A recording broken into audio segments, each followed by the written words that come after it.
Don't just live for tomorrow, or just live in yesterday. Just be glad for all you have that's in today. And though you've come through many obstacles. Hey everyone, Connie here, and welcome to my blind reaction to The Boys, Season 2, Episode 2. So, this season opened up with quite a bang, just really kicking things off strong and very gruesome. Which I'm not disappointed by. It just like, I didn't quite expect it to go so hard right off the bat. I mean, even outside of just being legitimately like scared by a certain point, like it just like legitimately shocked me so much it made me jump with the deputy director's death. But there's a lot of stuff that went really heavy, from the gore to some really fucking gross shit, like with Gecko. You had everything surrounding just what our the boys were doing and having to take care of like all these people like fucked up arms and shit. And of course you had Homelander himself, who is basically trying to take over, and even with what's her face? What's her name? Ashley, I think it is. Even with her technically taking over, Homelander is just basically using her as a puppet. However, he soon realizes he's not the one fully in charge, and that would be Mr. Edgar, played by Giancarlo Esposito. And he shows no fear in the face of Homelander and just basically tells him what after Homelander approaches him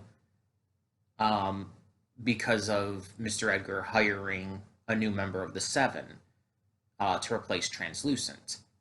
I believe her name was Stormfront. She seemed like some kind of social media savvy hero. Don't know anything else about her outside of that, though. So we'll have to wait and see. But yeah, we had a lot of wild shit with the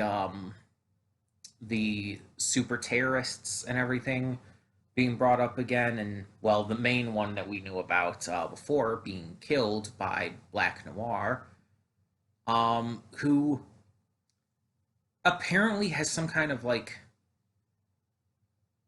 how do I put it? He's very tough to hurt, it seems, because the super terrorist could blow himself up. He explodes, but it did barely anything to Black Noir, and he didn't even seem fazed by it. So I don't know exactly what his deal is, but pretty insane, to say the least. And of course, we have Huey, who is trying to work with Starlight, with Annie, to get the Compound V and everything and expose them. But yeah, with shit just going down, he's once again forced to hide things from her and to lie to her, which he clearly doesn't like to do, and she clearly can tell he's doing. And at the end, Butcher returned.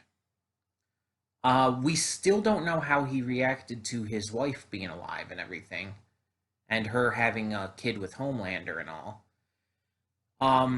But he's back with the boys now, and so maybe this episode we'll find out more about all of that. Hard to say. Hard to say. We'll have to see. We're just gonna get this started though. Hope for the best. The first episode, while very shocking, was still very good. And so I'm hoping that episode 2 continues that pattern, and we'll just go as we go.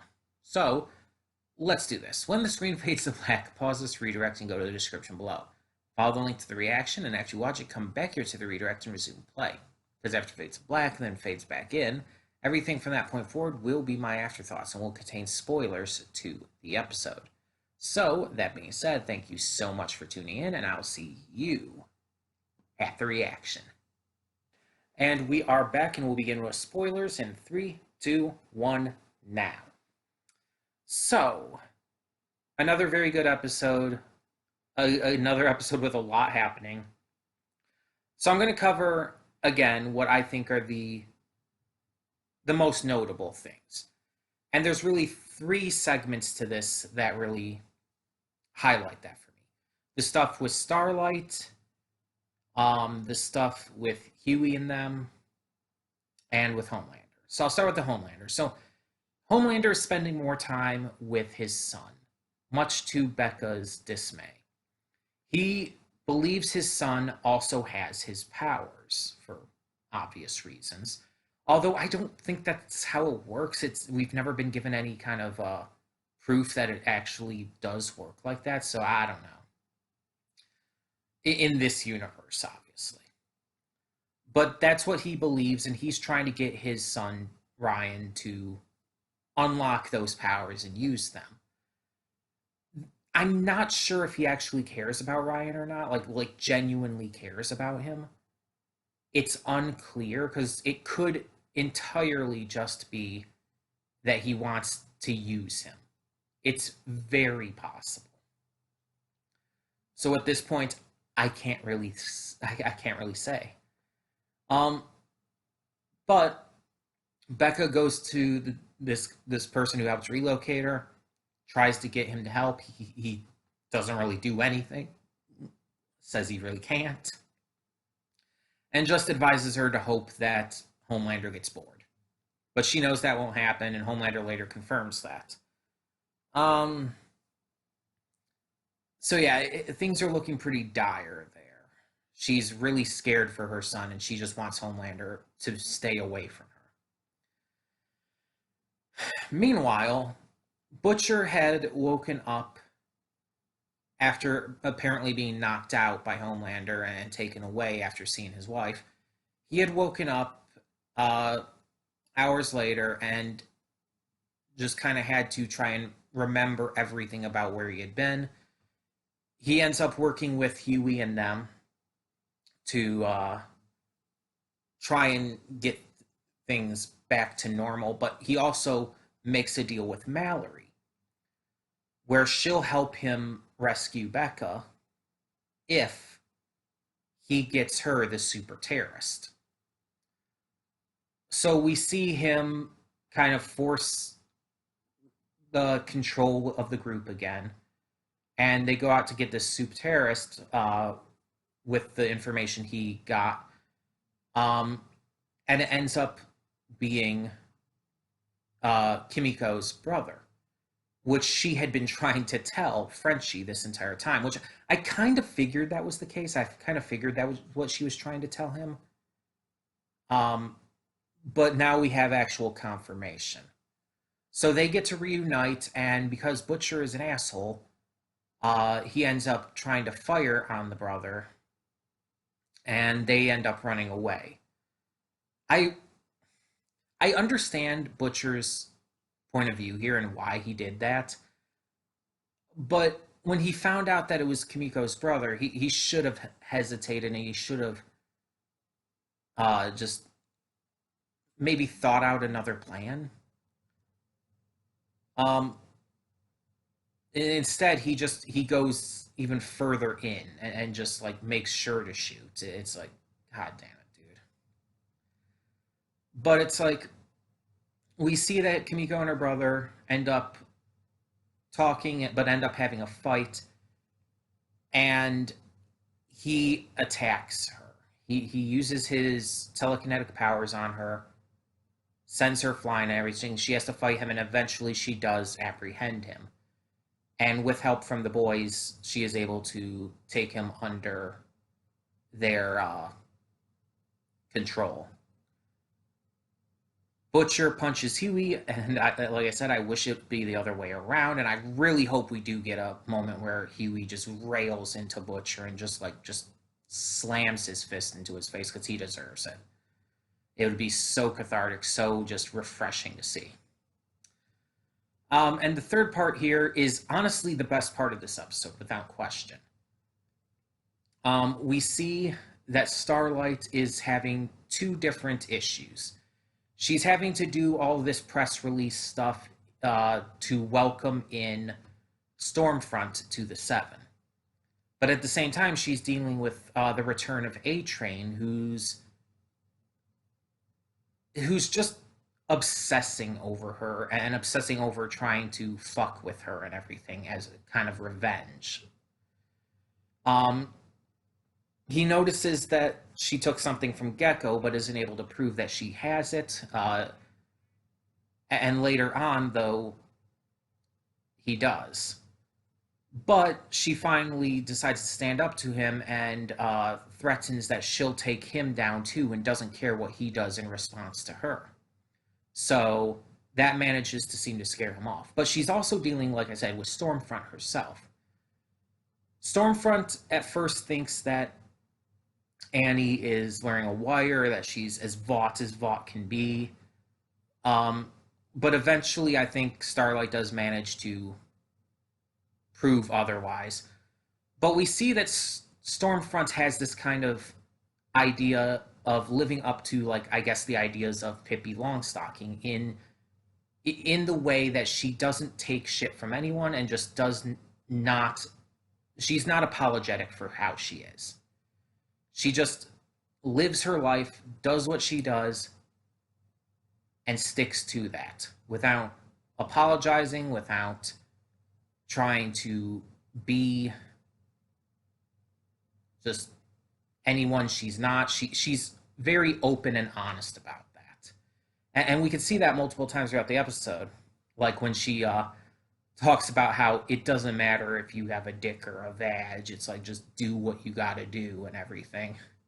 Which it's like, there's some issues with that statement and the way she said it and everything, like, because it's very much excluding trans people in that idea, because it's very much the idea that men are just automatically, if you have a dick, you're a guy. If you have a vagina, you're a woman. It's just automatically that assumption. But still, like the basic idea behind it of it doesn't matter who you are, we shouldn't be judging based on things like that. As long as you're good at your job, that's what matters. It's like, sure, you can kind of get behind that. But in the end, Stormfront's entire don't take shit from anybody kind of ideology does allow Annie to be able to stand up to A-Train. And it's really satisfying seeing A-Train just like back off after being spooked by her, just taking no shit and everything. It's really satisfying, especially when she threatens to reveal that he killed Popclaw. Like, I like that. So yeah, that was definitely the most interesting part of this episode. Not that the other stuff was bad by any means. But that was definitely the stuff I was most invested in, I guess you could say. We saw Gecko again when he handed off the Compound V to Annie, and he was just not okay with her anymore. He's like, it's basically just take this, don't talk to me ever again, just leave me the fuck alone kind of thing. He just does not have the time to deal with her anymore. He didn't like being used and being threatened like that, which, fair enough. I can't blame him for that. Even if what he is doing is just really freaking weird and uncomfy. In regards to, the fetish thing. But still. We got to see the deputy director's funeral briefly. Not really much to report on with that. And yeah, the episode was just continuing to go with what it was going with. There wasn't it wasn't as gruesome. It wasn't as like heavy as the first one was. They definitely cut back on that just because, well, because it's the first episode. They wanted to shock us. They wanted to bring us into the season in a really strong way. And so now it's the second episode. They don't really have to go as heavy anymore. They don't really have to leave as much of an impact because you're already in it at this point. There will be probably plenty more scenes throughout this season with heavy, impactful shit.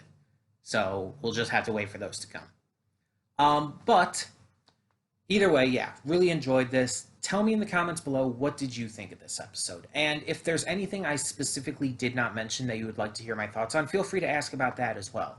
Because obviously, with these episodes being double length of a normal series I tend to react to, there's no way for me to be able to get to everything. So if there's anything I did manage to miss that you do really want to hear what I thought of or whatnot, please feel free to say so.